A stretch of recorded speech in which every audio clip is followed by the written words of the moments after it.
Olá, tudo bem com você, seu destemido, sua destemida, seus lindos que estão por aqui? Bem-vindos novamente ao Escrevendo Sem Medo, o canal que amplia seus horizontes e não as suas medidas, o canal que aumenta a sua bagagem sem te tornar um malo, uma mala, que isso é muito importante. Se você já está aqui, provavelmente conhece esse canal, né? Eu sou Ana Pismel, professora de redação e fundadora do Escrevendo Sem Medo. Para hoje a gente tem um conteúdo muito solicitado. Depois que eu fiz os primeiros vídeos sobre o vestibular da ESPM, muita gente me perguntou: nossa, Ana, mas quais são os critérios? Como corrige a redação? O que eu posso esperar da ESPM, da redação da ESPM, principalmente o que a ESPM espera de mim? E depois disso eu fui fazer uma pequena pesquisa para ver se tinha, porque geralmente esse tipo de informação tá em edital. Então é muito comum que concursos, outros vestibulares tragam essa grade de correção de uma maneira que a gente entenda os critérios. Eu fui procurar e não tinha isso no edital dessa prova, também não tinha no edital das últimas, e eu escrevi para a ESPM para perguntar sobre esses critérios e eles ainda não me responderam. Provavelmente a coisa por lá tá bem corrida, né? Eles, principalmente com trabalho remoto, e organizar um vestibular totalmente online, assim, não deve ser uma coisa fácil. Então, eu tô trazendo esses critérios para te ajudar a entender um pouquinho o que é esperado de você.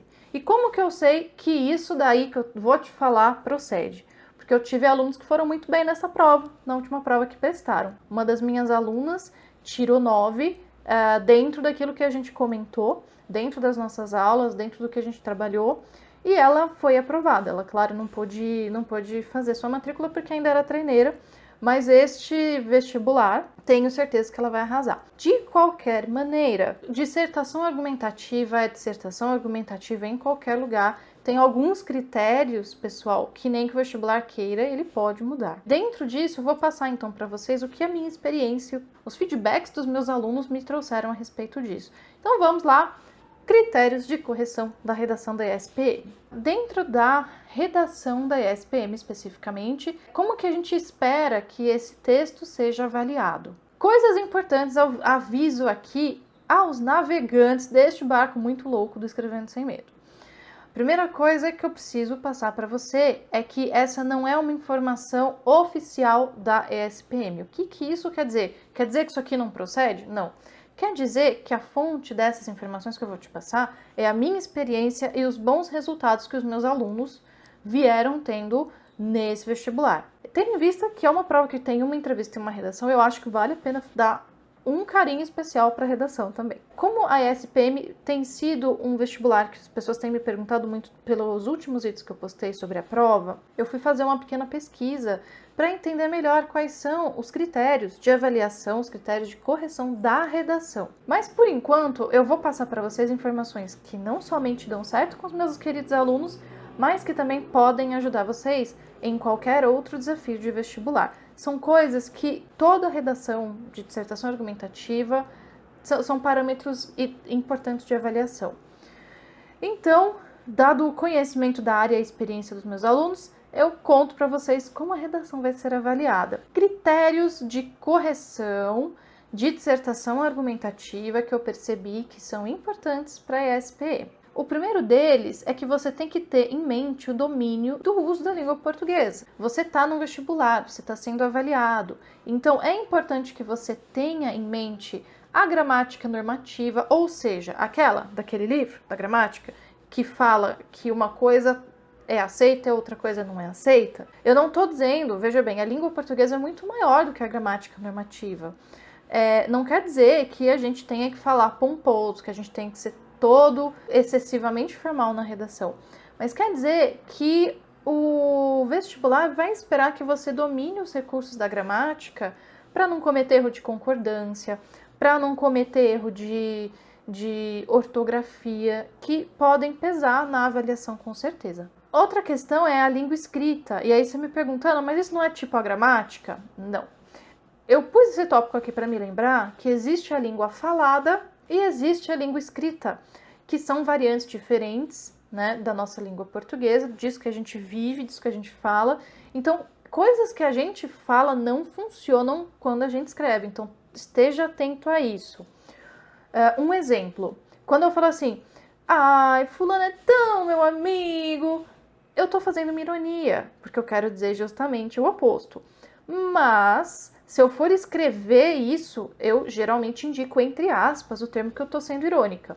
Só que isso não cola na dissertação argumentativa, porque é um gênero que é objetivo, tem que ser claro. Dá uma olhadinha no vídeo que eu postei sobre a estrutura da redação da ESPM, tá bom?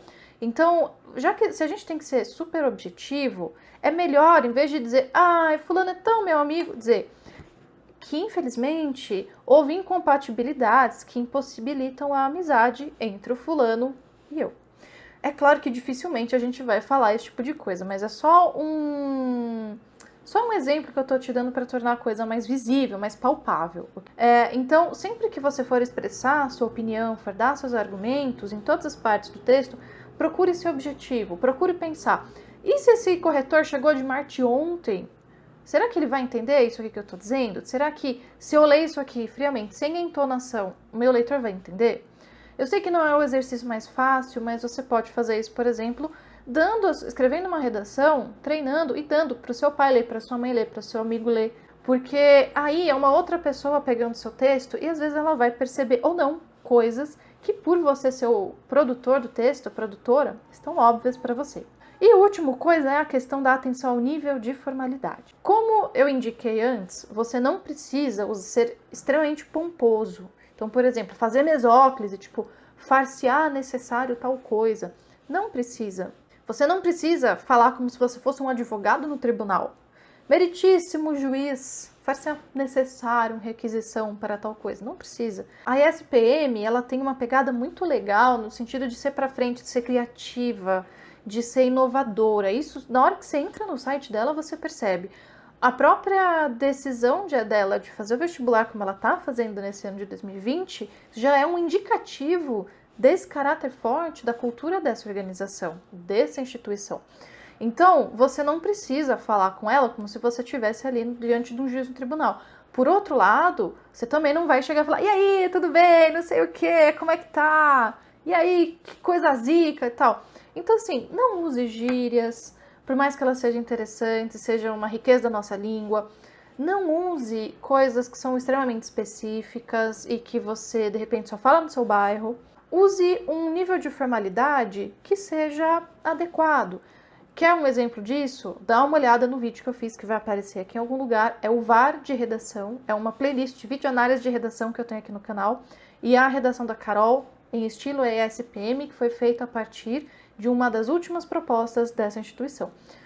Pelas correções que eu faço ali, você pode ter uma ideia de como a coisa vai se alinhando e de que tipo de expectativa a banca tem para você, tá bom? Outra coisa importante é a adequação ao gênero solicitado, que é uma dissertação argumentativa. Se você já deu um pulinho ali no edital, isso não é surpresa para você. Uma dissertação argumentativa, ela tem 4 parágrafos, um introdutório, 2 de argumentos, cada argumento em um desses 2 parágrafos, e um último de conclusão. A ESPM, ela está contando o limite por palavras, afinal de contas você vai ter que digitar. Então, sabe quando você vai ali embaixo no Word e coloca ali contar palavras? Ele te dá o número de palavras. Usa isso para saber se o seu texto está dentro ou está além daquilo que você pode entregar. Porque você vai ter que fazer seu texto na interface do sistema e enviar para eles. Nesse caso, mas enfim, eu estimo que para cada parágrafo você tem ali entre 4 e 5 linhas, talvez. De qualquer maneira, é um texto que tem que, dentro de uma linguagem objetiva, dentro das normas da língua escrita, tem que dar uma opinião sobre alguma coisa e defender essa opinião. Então vai ter um pequeno texto na proposta, vai te colocar um comando, que é uma pergunta, e a resposta dessa pergunta é que vai ser a opinião que você vai defender. E aí você vai dar 2 argumentos.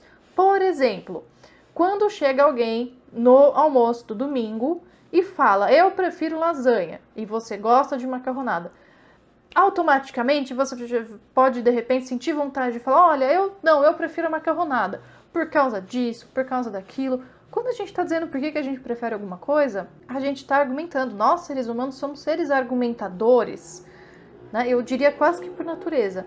A única coisa é que aqui você vai ter que fazer isso dentro das circunstâncias que são pedidas com um nível de formalidade um pouquinho maior do que, com certeza, as conversas de domingo sobre delícias gastronômicas. Depois a gente tem aqui, ó, a questão da exposição de uma opinião fundamentada por argumentos. Não é simplesmente chegar e falar, eu acho que a tecnologia está acabando com o ser humano. Por quê? Imagina que a pessoa que ouviu isso de você está se perguntando, mas me explica melhor, eu quero entender como você chegou nessa opinião.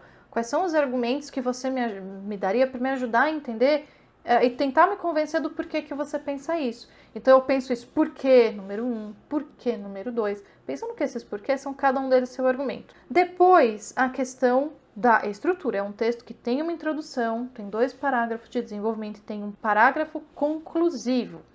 O parágrafo de introdução, ele tem principalmente que apresentar o impasse, o problema que está sendo colocado e diante desse problema qual é a sua tese.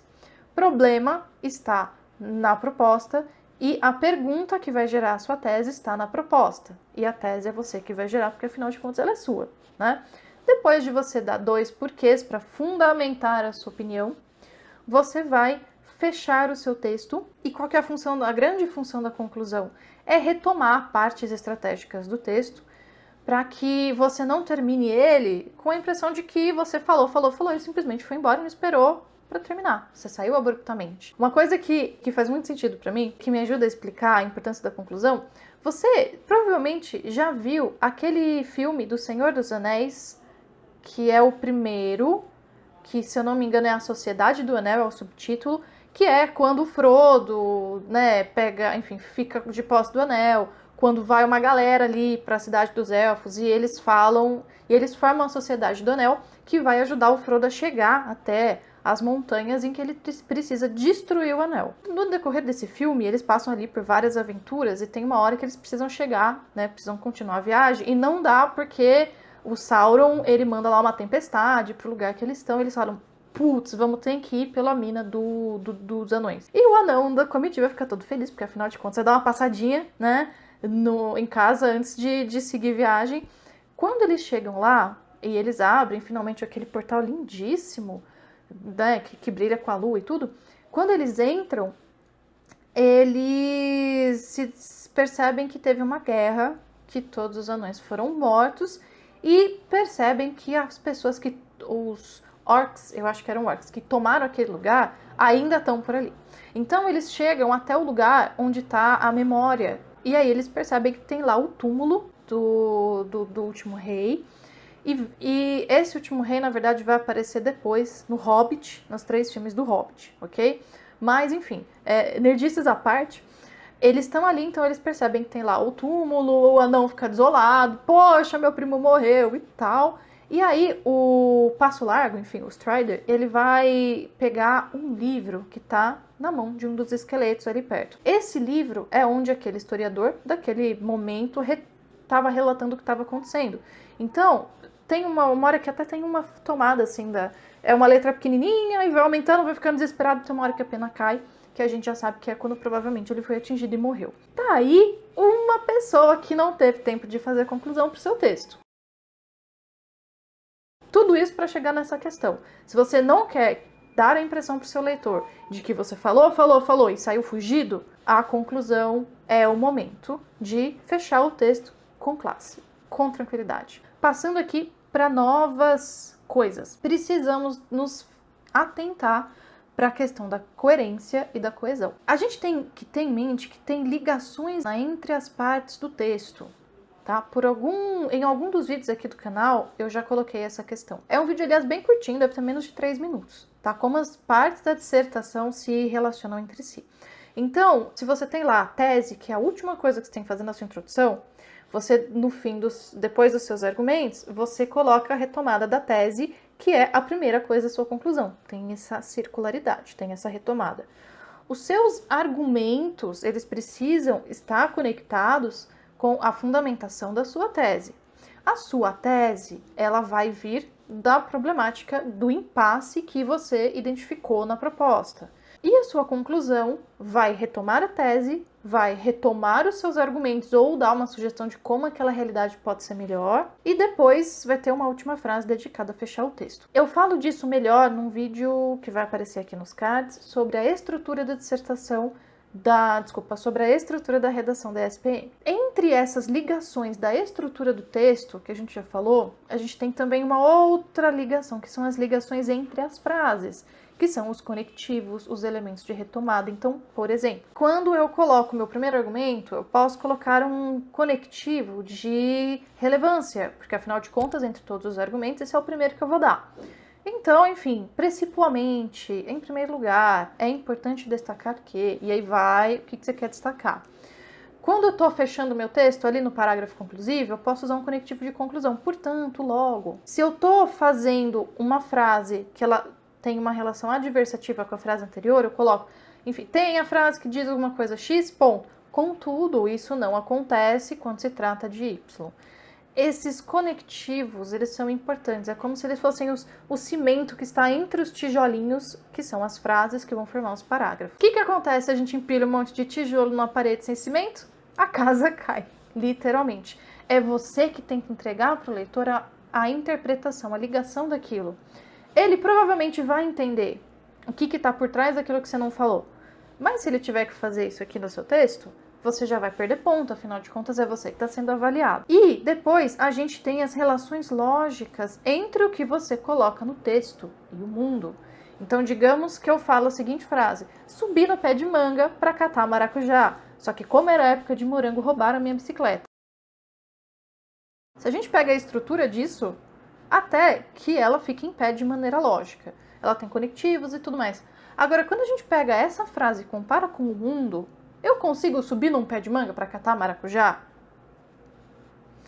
Então, porque era época de morango, roubaram a minha bicicleta? Fica muito estranho. É disso que eu tô falando quando eu tô colocando que o seu texto ele tem que estar em conexão com o mundo. Então, mobiliza o seu repertório, tá bom? E é muito comum que sempre tenha algum tipo de texto com relação com a tecnologia. Então dá uma olhada, dá uma pesquisada, dá uma lida em coisas a respeito disso. E você, lembrando que eu ainda não falei, né? Você vai ter 2 propostas e vai poder escolher apenas uma delas para fazer sua redação. Outra coisa importante é que a gente tem que ter aqui a adequação do conteúdo. Então aqui, ó, a opinião defendida vem do comando. Opa, eu já adiantei isso. Quer ver como isso funciona? Dá uma olhada no meu vídeo sobre como é a redação da SPM, que está por aqui em algum lugar. Os seus argumentos têm que ter relação com o assunto que você está tratando. Se eu estou falando de uma questão de educação, eu não vou dar os meus argumentos falando sobre economia. Então, eu tenho que dar argumentos que eles realmente fundamentem o que eu estou querendo dizer dentro daquele contexto e não em outro contexto. E depois, eu tenho as informações mobilizadas que elas precisam me ajudar na defesa da minha tese. É muito comum que às vezes a gente dê uma coisa que a gente acha importante, mas a gente sempre tem que pensar, isso que vai entrar no meu texto realmente me ajuda a tratar dessa questão? Eu vou citar alguém só porque eu acho que tem que citar? E vou fazer um malabarismo enorme só para conjugar isso com o meu texto? Ou eu vou explicar de uma maneira mais simples, sem citar ninguém, mas eu vou explicar melhor? Atente-se para isso. Reflita sobre as escolhas que você vai fazer no seu texto.